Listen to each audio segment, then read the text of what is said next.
دیکھیے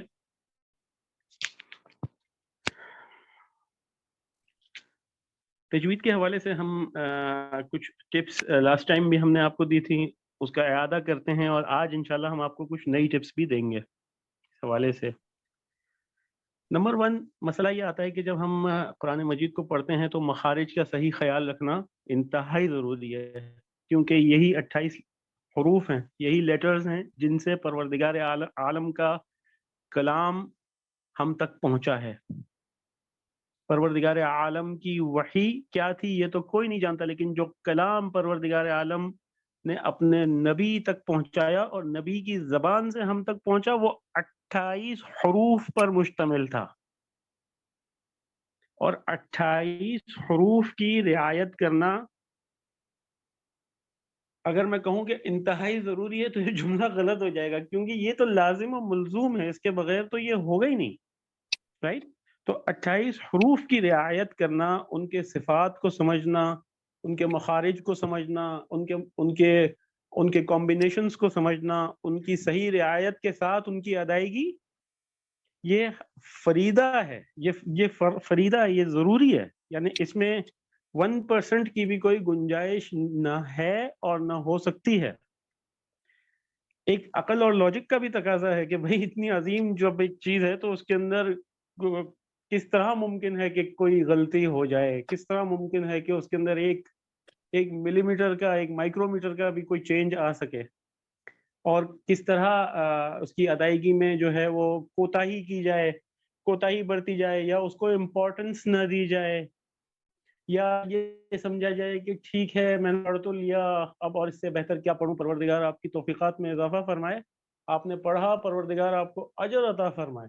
لیکن ایک انسان ہونے کی حیثیت سے ہماری یہ ذمہ داری ہے کہ ہم اس کی رعایت میں مزید کوشش اور محنت کریں، جس طرح دوسری چیزوں کے لیے محنت کرتے ہیں۔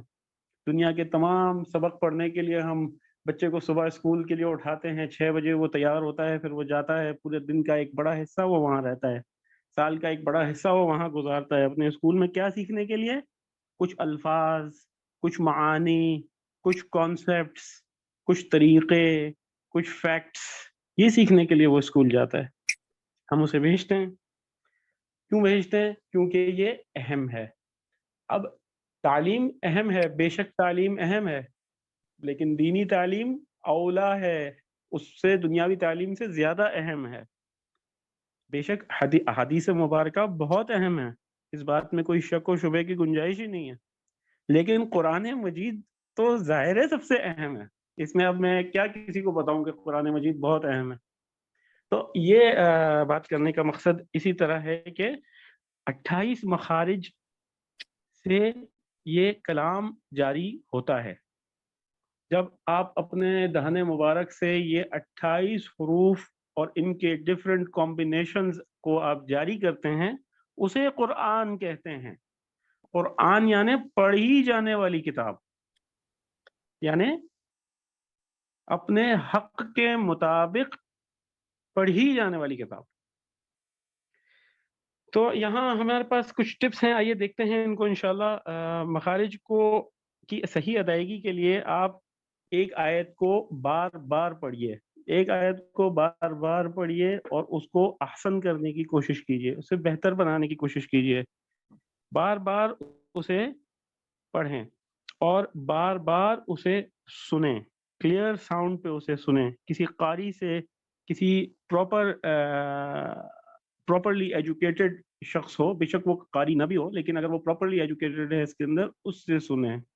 اب تو الحمدللہ ہمارے پاس یہ فیسلٹی ہے کہ ریکارڈنگز موجود ہوتی ہیں، تو اسے ہم بار بار سن سکتے ہیں اور ہم اسے ساتھ میں ریپیٹ بھی کریں۔ ایسا نہ ہو کہ ہم سنیں اسے بے غرض ثواب ہم اسے سنیں، اچھی بات ہے، وہ بھی سننا چاہیے، لیکن جب ہم قرآن مجید، میں یہ چاہتا ہوں کہ میں قرآن مجید سیکھوں، تو اس سلسلے میں مجھے بھی کچھ ہمت کرنی ہوتی ہے، یعنی اپنے طرف سے کوشش کرنی ہوتی ہے، اسے ادا کرنا ہوتا ہے۔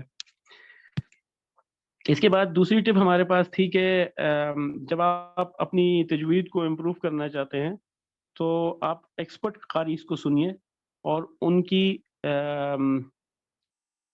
نقل تو میں نہیں کہوں گا، لیکن ایک اچھے عنوان سے میں کہوں گا کہ ان کی نقل کرنے کی کوشش کیجیے. نقل یعنی کاپی کرنے کی کوشش کیجیے. کس طرح وہ اتار چڑھاؤ دیتے ہیں، کس طرح وہ مخارج کو ادا کرتے ہیں، کس طریقے سے وہ خاص الفاظ کو خاص طریقے سے ہمیشہ ادا کرتے ہیں. جب آپ اس کو نوٹس کریں گے تو آپ کو انشاءاللہ یہ باتیں ضرور سمجھ میں آئیں گی، اور آپ کی جو ریسیٹیشن میں جو فلاز ہیں، آپ کی قرآن مجید کی تلاوت میں جو غلطیاں ہیں، انشاءاللہ وہ پروردگار اپنے فضل سے دور فرمائے گا. کوئی لفظ اگر مشکل لگ رہا ہو تو کیا کرنا چاہیے؟ اس لفظ کو بار بار پڑھیے. صحیح شخص سے اس لفظ کی صحیح قرأت کو سنیے اور اسے بار بار پڑھیے. یہ ہے قرآن مجید کو صحیح طرح پڑھنے کا طریقہ. ویری سمپل، بالکل سمپل ہے. لیکن اگر ایک لفظ آپ سے نہیں پڑھا جا رہا ہے تو پھر کیا کریں؟ پھر اس کے کچھ حصے بنا کے اور ہر ایک حصے کو سنیے اور اسے ادا کیجیے. مثلا ہم نے لاسٹ ٹائم بھی بات کی تھی، پچھلے درس میں ہم نے یہ بات کی تھی کہ اعوذ یہ لفظ ہے. اب اگر کوئی شخص اسے غلط تلاوت کرتا ہے یا اس کی زبان پہ کوئی غلط لفظ بیٹھا ہوا ہے تو وہ اس کو کیسے ریپیئر کرے گا؟ وہ اس کو کس طرح صحیح کرے گا؟ اس لفظ کو سیلیبلز میں توڑ کے، یعنی آوازوں میں توڑ کے. مثال کے طور پہ لفظ ہے اعوذ، اس میں 3 سیلیبلز ہیں، اعوذ. باللہ، دوبارہ 3 آوازیں ہیں، باللہ. من الشیطان، اس میں آپ گنیے اپنے ساتھ، من الشیطان. اب جب آپ اس کو ڈیٹیل میں دیکھیں گے، جب آپ اس کو گہرائی سے اس کے اوپر غور کریں گے تو بات آسان ہو جائے گی. ورنہ کیا ہوگا کہ اگر ایک لفظ لے کے آپ چلیں گے تو پھر شیطان کو لوگ بہت سے مختلف ناموں سے پکارتے ہیں. کوئی کہتا ہے شیطان، کوئی کہتا ہے شیطان، کوئی کہتا ہے شیطان، میں نے یہ بھی سنا. لیکن لفظ اصل میں ہے شیطان.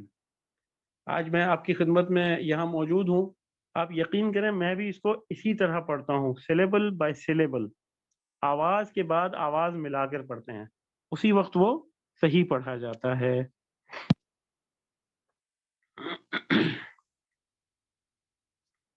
بہت لوگوں کو یہ پرابلم آتا ہے کہ ایک لفظ جو زبان پہ بیٹھ گیا وہ ہٹتا نہیں ہے. ظاہر ہے بچپن سے ایک چیز پڑھی ہوئی ہے یا بچپن سے ایک رول سیکھا ہوا ہے، تو اس کو کیسے مٹا کے دوبارہ دوسرا رول ہم لکھیں اس حالت میں کہ ہمیں معلوم ہے کہ جو پہلے ہم نے پڑھا تھا وہ غلط تھا، اور اب جو ہم پڑھ رہے ہیں جو ہمیں بتایا جا رہا ہے وہ بالکل معلومات کے مطابق صحیح ہے. لیکن بس ایک زبان پہ لفظ چڑھ جاتا ہے تو پھر وہ اترتا نہیں ہے.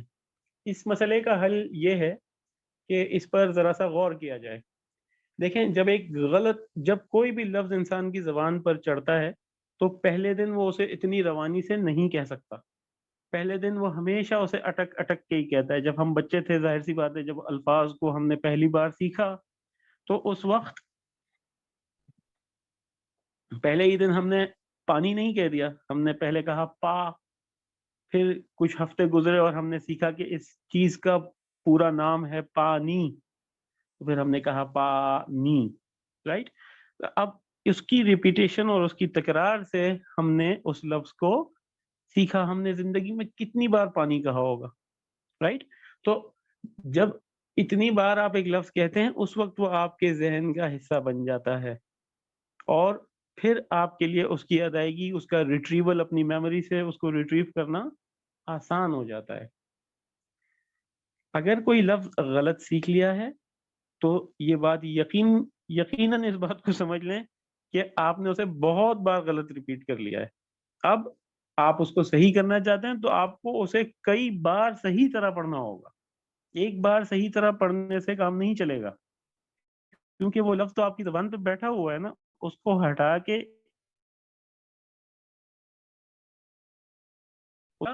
بار بار اس کو پڑھیے. میرے اندازے کے مطابق تقریباً اگر ایک لفظ کو آپ نے 1000 بار غلط پڑھ لیا ہے اور آپ اسے 100 بار صحیح پڑھ لیں تو وہ صحیح ہو جاتا ہے.